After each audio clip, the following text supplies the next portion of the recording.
Hello everybody, my name's Dan and I am the proud owner of a Volt Bike e-bike.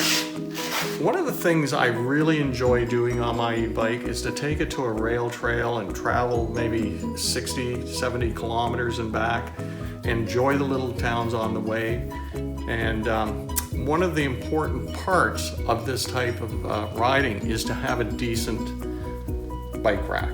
So what I've done is I've purchased a heavy-duty Thule Classic T2 bike rack, and I've made certain modifications to it which I found to be very, very helpful.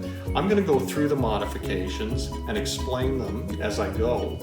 But one of the best things I've done is made it easier to load and unload my bike.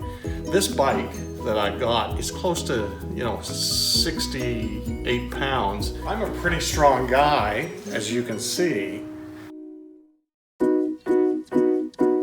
I've developed a technique and I've developed a modification of this particular rack that's going to make it easier to get the bike on and off, and that's what I'm excited to share with you. So the first modification I've made is to put a U-bolt here on the rack. And the reason I put this U-bolt in is to act as a stopper. I don't know about you, but the issue I'm always facing is trying to align the linch pin hole with the trailer receptacle. So this makes it very simple. This is a stopper. This just, as I insert the rack into the trailer hitch receptacle, this stops at the proper location. I can easily align the linch pin. So that's a simple solution. Costs maybe a couple of bucks to buy the U-bolt, but a very easy thing to do, and it makes life a lot simpler when you're putting your hitch onto the car. Now the second modification I made, and this is the part I'm really excited to show you, is I built this. Now it's pretty simple looking. It's made out of plywood. It's got a little ramp here, and I'm going to show you how this works. And I've also secured Velcro cinch straps to hold it onto my Thule frame.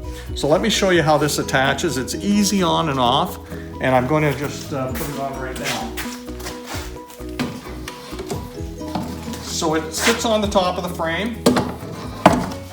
Cinch straps just go around.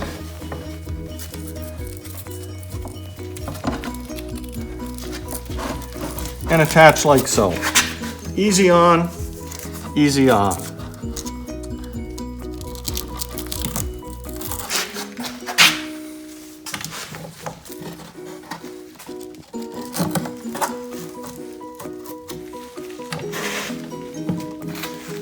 So now I'm going to show you how to put the bike into position on the rack. And this is a very easy thing to do. A little bit of technique involved, but not a biggie. Just watch this.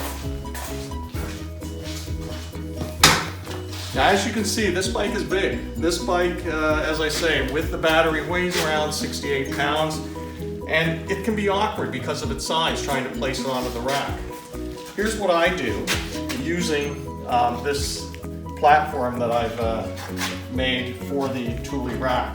What I do is I bring the bike forward on this angle. Front wheel is close to halfway to the rack, and I apply the right brake lever, which activates the rear brake.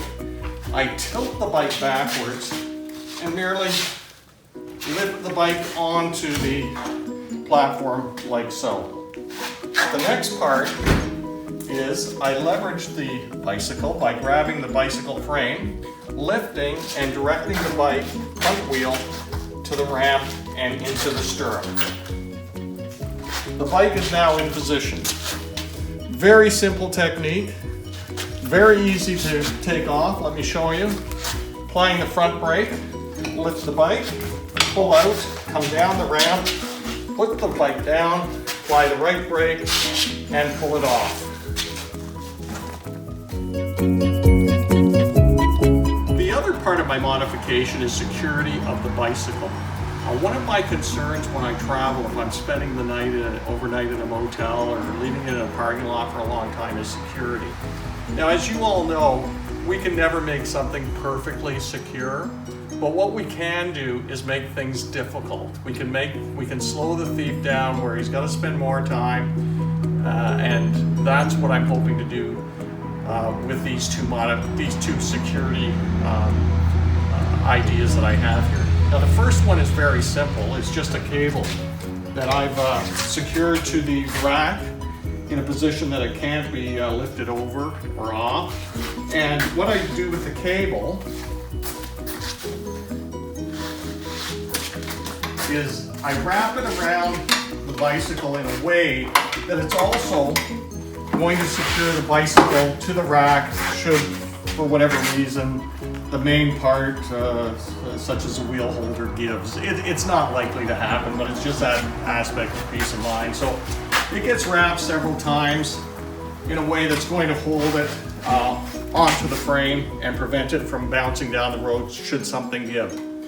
But the second part, and now of course with a cable, these can be easily cut.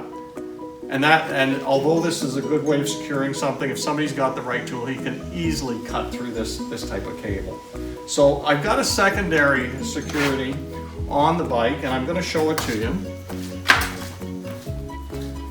Is used an existing hole in the toolie and placed a U-lock within that hole in this manner. I've got a second U-lock, which now is placed through that first U-lock and secured through the wheel. And attached like so. So, as I say, although nothing is perfect, this is definitely, these two things are going to slow a thief down, and that's all I can hope to do. So I think that in particular, this U-lock is going to be more effective than this cable.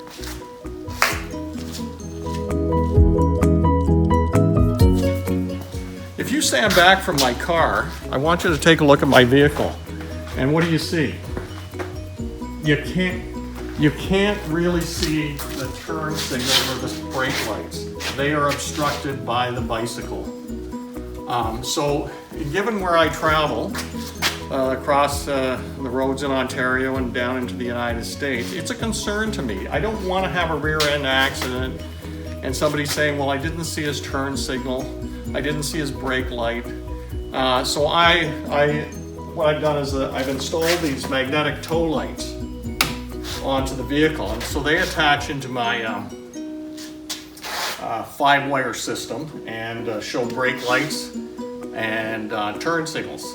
So it's a very simple solution. I purchased these on Amazon Canada. They were only $41, which I found quite reasonable given the quality of these lights, and I would recommend them. Now, one other issue, and this is an issue that needs to be considered. When I traveled to the United States a couple of weeks ago with my bike on the back, going and coming, both border guards asked me for my license plate. So it was obvious that their camera wasn't able to pick up my rear license plate because it was obstructed. As you can see, the bicycle does obstruct the rear plate. So there are laws on the books, probably in every state and every province, that it's an offense to have an obstructed license plate. And that's a concern to me because although it might seem nitpicky on the part of the police, I kind of get it. The reasoning being that, if somebody's got a road rage incident or somebody hits your car and takes off, or there's some other type of serious criminal offense that occurs and you're not able to get that rear license plate because it's obstructed, that's why those laws are on the book. Nitpicky probably because we're not going to get involved in criminal activity, I hope, but the fact is it's on the books and it has a potential to cost you money should one police officer decide to give you a ticket. So here's my solution. It's my peace of mind. We all do what we want to do. I'm going to show you. So what I'm going to do is attach this plywood onto the back of my rack, like so, and remove my license plate from the vehicle when I'm traveling and place it on the back of my rack in this position. I think that'll work and maybe save a headache down the road. Now, rear license plates do have to be illuminated at night. Most of us may not be traveling at night, so it's not a biggie.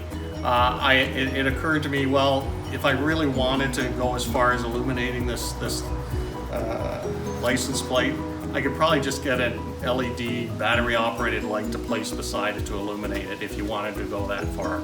Personally, I'm not going to do it, but it's just a thought. Anyway, those were my modifications. They've made my life a little easier as far as loading and unloading the bike.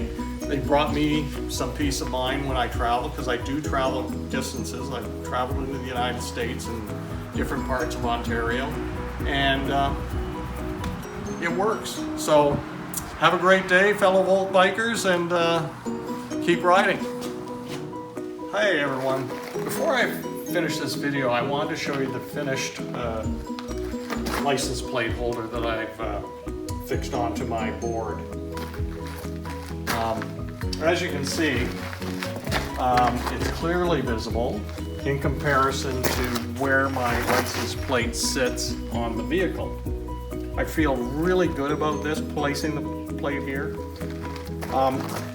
If you take a look, what I've done is I've used a piece of 1/2-inch plywood, and I've attached it to my other board using L brackets. So it's good and sturdy, and I then secured the license plate itself to the plywood using wood screws, as you can see. So it's easy on, easy back onto my vehicle, easy onto this when I travel. I think it's going to work well. Thought I'd just share this with you again, see what you think. Anyway, have a great day, enjoy yourself, and get out and ride.